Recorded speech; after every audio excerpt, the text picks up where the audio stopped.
our presentation today on the Bachelor of International Studies and learning about languages in general as well. I'm Dr. Bénédicte André. I'm a Learning and Teaching Director, and I'm also a lecturer in French Studies.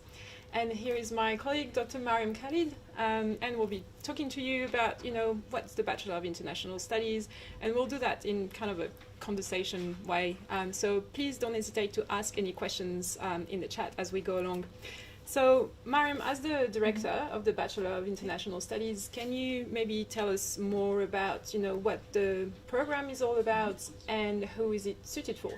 Okay, I think the Bachelor of International Studies is really for anyone who wants to understand how culture, identity and communication can be used to understand and solve some of the most pressing questions facing the world at the moment. It's for anyone who wants to develop a set of interdisciplinary skills like intercultural competence, lateral and critical thinking skills, problem-solving skills, project development and research skills, and communication skills in more than one language. And it's for anyone who wants to prepare for a career that has an international focus and wants to be able to be equipped to understand and engage with issues around identity, citizenship, globalization, intercultural communication, all the things that are really at the core of answering some of the big questions that are facing the world today. In terms of the structure of the degree itself, you can find the structure on the handbook online, but there are really three main aspects to the degree.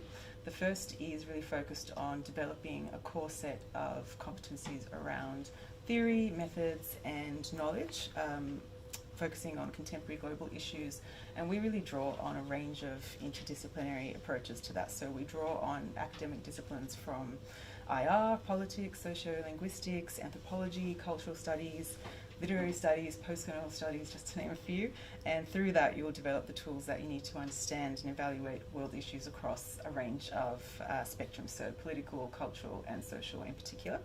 So I guess the list of disciplines that you have just listed might be, at the moment a bit, of a novelty for the people listening, and so I guess the program will bring that as well. So kind of dabbling into all these different disciplines and understanding as well what they are, the core principles, and the perspectives, the assumptions, the techniques that can be used to tackle specific real-world problems, the case studies that we can use from different disciplines to bring different perspectives to one problem. For example, the issues around migration, mobility, international, not travel as such, but international movements across borders.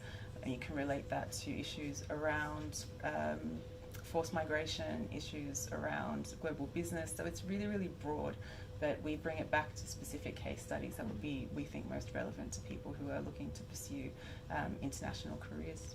So you mentioned like kind of three aspects of the core of the program. So this was the first one. Yeah. What are the other ones? The second one is really focused on language learning. So in this program, you'll spend 3 years learning a language, and that will really be focused not just on the mechanics of language, but really looking at that in cultural context. So you'll be looking at studying cultures and societies that are related to the language that you're learning. And the way the course is structured, we'd expect you to reach at least intermediate language competency, which is a really great skill to have. So in terms of languages, we then will capture a broad range of proficiency with students starting with us. I know that a lot of students who are interested in the Bachelor of International Studies, also take that because they want to learn the language. But from what you were mentioning as well before, and I guess the nexus or the link between language and culture, it's also a great way for students who have a background already in the language, whether if they've done it in in high school, for example, or if they've done the International Baccalaureate, or if they have a family background, I guess. It's also a degree that will allow them to, I guess, have a look at the nuances behind language in general, and not just the particular language that they learn, but I guess how it fits in the broader picture. Yeah, and one of the reasons for that is we offer units that actually ask students to engage with students who are learning a different language to them and work on projects together, and to discover more about what it means to be competent interculturally by engaging with students who are learning a different language, and looking at all the assumptions and norms and nuances that come with that. So there's a lot of scope for actually developing a broad set of intercultural competencies. So in terms of the languages that we offer as well, so we offer one of the widest range of languages. For you listening, so what we offer Chinese, Croatian, French, Italian, Japanese, German, Spanish, Latin American studies, Russian, and modern Greek. So we've got 9 languages and cultures. As you said, we offer units where students can actually be put together. So if I do a major in French, or if I want to learn French, but I'm also interested in Japanese, for example, I can do that as well. Maybe we can touch on that later. But I can also talk to other people who are learning these languages and learning how they do not necessarily operate in a vacuum, but the links between them. So there are differences, obviously, but there's also a lot of similarities in terms of process and how that applies in in the cultural context that they are studying. And I guess negotiating the local specificities with the more global type of framework. And regional frameworks as well. So I think one of the key takeaways from that part of the program is that you're really going to broaden your knowledge across regional areas as well, and look at how that can translate across cultural and linguistic boundaries. And then the third main pillar of the degree is really about practical experience, and we embed that into the degree in a number of ways. So you'll have a semester-long intercultural experience. Usually that's through a 6-month exchange where you study and live overseas and learn in the language that you're studying as part of your specialisation in the Bachelor of International Studies. We also have some assessment tasks across the various core units in the degree that have actually been developed in conjunction with some of our external partners. So one of them, a project that we're working on at the moment, is actually looking at how to put together a case study that draws on some of the big questions that one of the leading consulting firms in the world would expect their ideal graduates to answer. So that's a real positive, I think, for students who want to have the opportunity to learn put what they're learning into practice as they're actually learning it.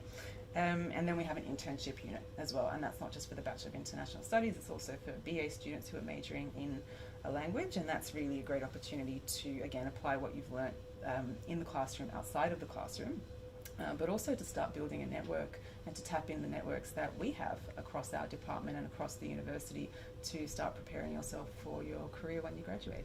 So I guess in a nutshell, like the pillars that you have just described, so the 3 main ones, so we'll have kind of the conceptual pillar, and then you'd have how the concepts that you'll learn and the principles behind them can be applied in a very tangible way through the study of case studies or through the internship or kind of real life, so to speak, experiences. Right. And then the third one would be integrated the language into this, and not as a standalone type of feature, but as concentric circles, so to speak, where everything is kind of integrated and give you both the advantage of the flexibility, because you can, as I said again, dabble, but also dig deep into all of this. So there's flexibility, and at the same time, there's a structure that will lead to a specific set of skills that the students will develop along the way. Both worlds, I think. Yeah. You get some deep knowledge, but also the breadth of knowledge that gives you, I think, the scope to decide where you really want to go after you graduate. So we'll touch on employability and those skills in a minute, but I guess this idea of touching on those broad issues can also mean that you can very easily bring in other degrees that will maybe look at these issues in a different angle and maybe combine them. So can you tell us about the popular combination that you can have with the Bachelor of International Studies? Yeah, so probably 60% of our students are actually combined degree students, and most of those are law students. And I think that's for the simple reason that if you want to have an international legal career, this is one of the best ways to give yourself a demonstrated capacity to do that, and to demonstrate to employers that you have practical experience in actually living and engaging overseas, that you have practical experience in understanding and applying the intercultural and communication issues that so often you come up against when you're working on international, multinational, transnational legal processes and transactions. But it's also about more than that. It's about giving yourself the ability to actually look at what you're focusing on in another degree, which might be a more specific degree in its broader context. So that's really popular with our security studies students to look at it in that way. So security studies is obviously a specific discipline, and the sorts of issues that you look at or come up against in terms of security and managing security and understanding what security is in different regions really benefits from looking at how those security issues operate in a much broader context of a nation or region's history, its social stratification, its social makeup, and its cultural norms and nuances. And of course, on top of that, if you're going to be working in the security field, being able to communicate effectively in another language is just absolutely invaluable. And being able to capture those nuances, I guess, that could make or break communication. That kind of genuineness and that authority to be able to speak to somebody from a Francophone background, or somebody whose language or a cultural identity is Chinese, to be able to actually engage with somebody on their terms is a skill that could make or break how you operate in security.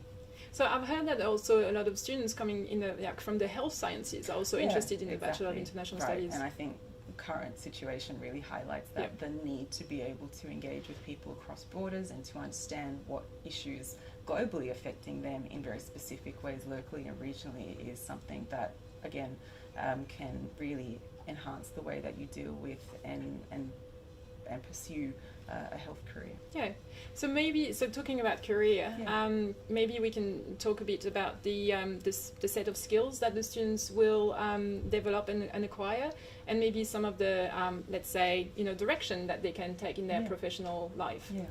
Well, the careers that you can pursue with the Bachelor of International Studies, I'll let you talk about the language majors in the BA, but from my perspective, the BIS really gives students the opportunity to do the more obvious things, so work in areas directly related to language and culture, so cultural and language organisations, tourism and so on, but most of our students are actually really interested in working in international organisations, so UN bodies, governance institutions internationally or even regionally, working in humanitarian aid and development, and again, if you use the flexible zone in the BIS or combine it with something else, even a BA, and have almost a double major, you could really build up a breadth of knowledge and a depth of knowledge in issues around anthropology, aid, development, human rights advocacy.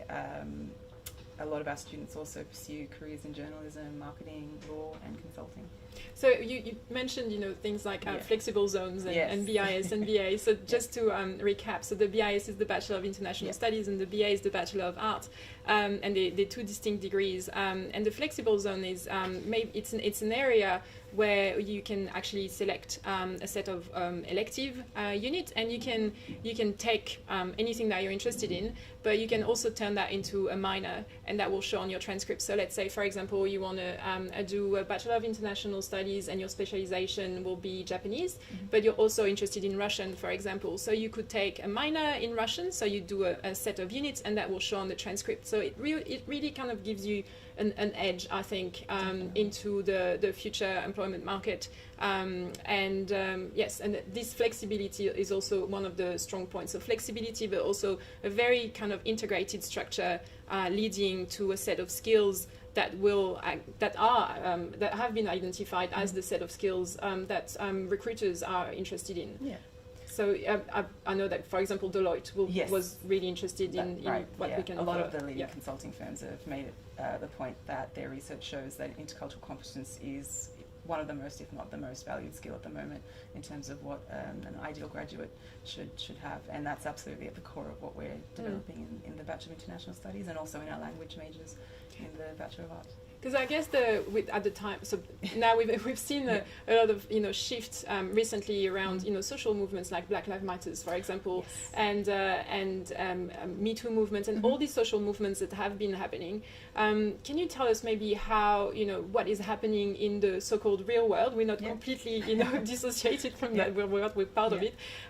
How what we offer can actually draw on it and make the students and our future graduates able to tap into all this and turn it into career opportunities. Okay, well, I guess the best example is the fact that as a department we're often approached by people within the consulting world to give insights into the sort of identity politics, the social histories and the political issues around things like Black Lives Matter and Me Too, to be able to help businesses to actually understand how something that is a global movement can actually be understood as being a specific movement with specific nuances and specific aspects that are relevant to particular countries and particular regions and particular industries. So from my perspective, that's probably one of the best ways that we can show what the relevance is of understanding social movements in the context of what we look at in the Bachelor of International Studies.